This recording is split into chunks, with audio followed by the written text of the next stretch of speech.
Bonjour à vous tous et bienvenue sur ma chaîne. On continue la série de vidéos sur le long range avec une petite unboxing et review, enfin une petite review vraiment sommaire, des derniers Brother Hobby qui sont les 2806.5 en 1300 kV.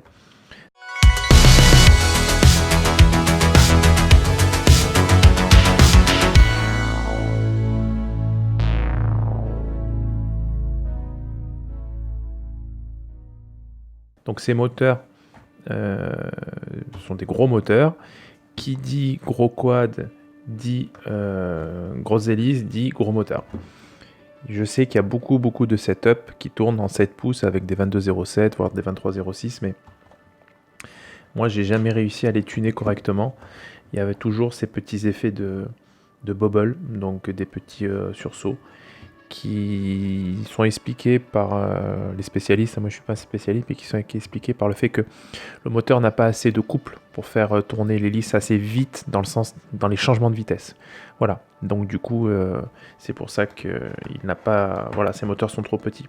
Alors j'ai déjà des 7 pouces en setup, mais on fera des comparatifs dans d'autres vidéos. Justement on comparera les quads avec des gros moteurs avec les setups en 22.07. J'ai ce Diaton 7 pouces, donc qui est assez light, hein, il pèse pas très lourd, avec des F40, donc des 23.06 en 1600 kV. J'ai aussi un autre setup light qui est un floss avec des Johnny FPV 22.07 1750 kV. Alors lui il est en KISS, le Diatom est en Betafly 4.0. Et le prochain setup qui sera sur lesquels iront les 28.06, c'est un Super G en Dead Cat. Voilà. Dans laquelle il y a une Kakute F7, donc qui sera en Betafly 4.0. Et là pour l'instant, il y a des 25.08 dessus, des Razer Star 25.08. Et ensuite on le fera voler et on complétera et on changera les moteurs et on retestera avec le même setup, ce qui permettra bien de voir la différence de comportement entre le 25.08 et le 28.06. Ça sera dans une autre vidéo, donc je ferai des comparatifs de moteurs, un petit peu comme ce qu'a fait Kabab FPV. On va tester plein de configs différentes entre les moteurs, les combos moteur hélice, hein, puisque alors en 7 pouces il n'y a pas beaucoup de choix, mais il y en a quand même, donc 3-4 types d'hélices différentes. On testera les bipales, les 70-40, les 70-35, les 70-45, les 70-42, voilà. On testera un petit peu toutes ces combinaisons. Bien, et bien vous êtes venus pour voir ces monstres. Alors, hop, on va regarder un petit peu le bébé. Ouais, c'est juste impressionnant. C'est vrai qu'on n'a pas l'habitude de voir des moteurs aussi gros. Ils sont gigantesques. Donc ils existent en deux kV différents, donc 1300 ou 1700 kV. Le 1300 étant plutôt pour le 6S, le 1700 plutôt pour le 4S. Donc il y a pas mal de fils, hein, donc ça c'est bien parce que c'est destiné à des 7 pouces, 8 pouces, 9 pouces. Voilà, donc là il y a pas mal de fils. Les anthrax ici, pour les fixations, c'est du M3 en 19 mm comme d'habitude. Les aimants sont des aimants courbes. On voit que c'est du Brother Hobby, hein, c'est-à-dire que et le bobinage et la pose des aimants avec la petite gouttière, tout ça c'est de la qualité, hein. On est sur des moteurs premium, hein, quand même. On va le comparer un petit peu en taille au Razer Star 2508, et on va les comparer à du 2207, juste pour qu'on se rende bien compte de quoi on parle. Alors,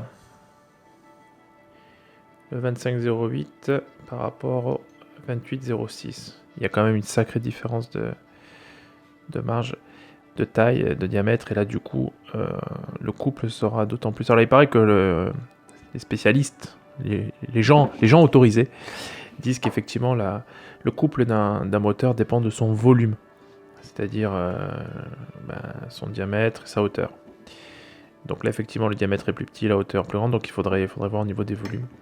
La différence, le Razer Star est impressionnant par la taille de ses aimants. Regardez l'épaisseur des aimants par rapport